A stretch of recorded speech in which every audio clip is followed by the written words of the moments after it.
Hey, this is Joey at Alpha Mortgage Advantage, and I want to talk today about student loan debt. This is something that I get a lot of questions on, and it does affect a lot of clients when they're looking to buy a home, and it can affect their buying power.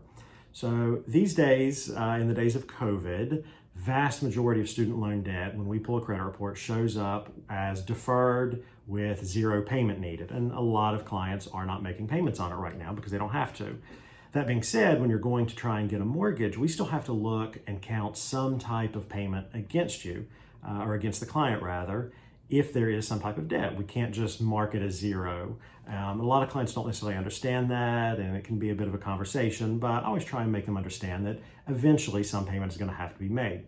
Now, we did get some really good news recently that FHA, for FHA loans, has changed the way in which we have to calculate that debt.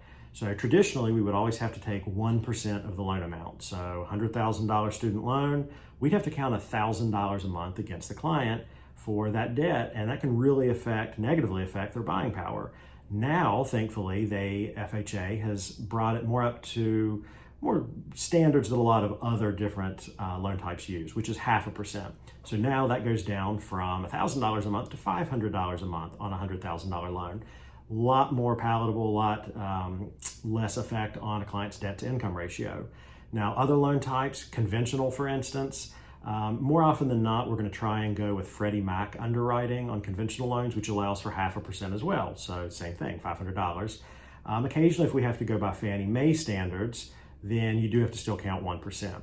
USDA, just like FHA, you only count 0.5%. VA loans are a little bit more complicated, like so many things with VA. You actually take 5% of the total debt and then divide by 12. So it's a whole calculation that has to be done. Now, a lot of clients will say, well, it's deferred. VA loans are actually the only loan type that if the student debt is deferred for at least 1 year from the date of closing, you don't have to count it. Otherwise, we do have to count some type of payment.